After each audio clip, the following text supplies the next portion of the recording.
This week, I added a day-night cycle to the game, making the game much more immersive and making the enemies I added a lot spookier.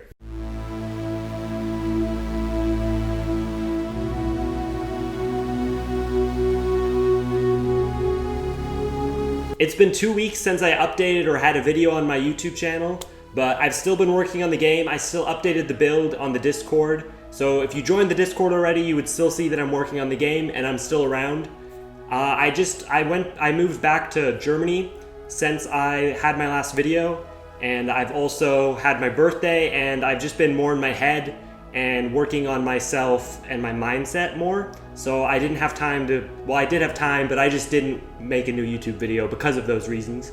But now I'm making videos again, and I'm going to be shifting the schedule to Mondays instead of Fridays so that I can have a new version of the game every Friday still. And then I have a couple days to actually film the video and then post the video. There's a lot of new changes to the game and things I've added. One of the things I'm most proud of is the day-night cycle, which changes the skybox, the lighting, how far you can see, and as well as the intensity of the light. And there's also an effect where it looks like there's a sun or something moving that's shifting the light and the shadows as time passes. And tied to this day-night cycle is an aging system where your character gets older and you grow with time, and your health is also going to change depending on your age. And if you get too old, then you just have a chance of dying from old age essentially. But don't worry, it takes quite a long time before you get too old and die.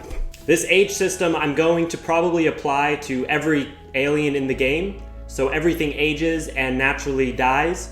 And then in addition to that, there'll be a system for aliens to reproduce and make more aliens so that there's always something in the world, and after a couple days it's not like the whole world is just dead and everything died off from old age. There's 2 enemies in the game now, which you can fight and kill, and then you can eat what they give you to restore your hunger, because there's now a hunger system that has 3 stages to it.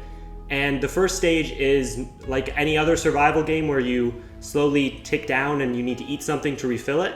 But the difference is once you go to 0 on that, you don't just start to take damage, you start to become angry and you start to move towards starving. And once you starve, that's when you start taking damage. But there's an in-between stage where you're just getting angry and angrier, or hangrier, which is just hungry and angry. And then you start to take damage. Another big shift I've made since the last video update is we went from having one big world to many small Discworlds that you have to move between. And while right now there's already bridges connecting all the worlds, in future versions you're going to use the build system, which you can already build stuff. You can build bridges in the game right now, but in the future you'll have to build the bridges to move across the different Discworlds. I've probably forgot to include some of the changes I've made to the game, so if you're interested in checking out the game, make sure to click the link below to join the Discord and play the latest version. And I'll keep updating the build over there every Friday. And you can expect the next game dev vlog on next Monday. As well as I've recorded a podcast, which I did like a couple podcast episodes before my long hiatus from YouTube. And I recorded another one. I'm talking to other people about recording more. So that's something I'll be starting to do too. I want to aim for weekly, but right now I'm first recording them. We'll see if I post the first one this week or not. But that's another thing you can look forward to. And if you want to see future content, if you enjoyed this video, make sure to like, comment down below, subscribe, and you'll get more updates on this awesome game, Alien Life Simulator. Thanks for watching.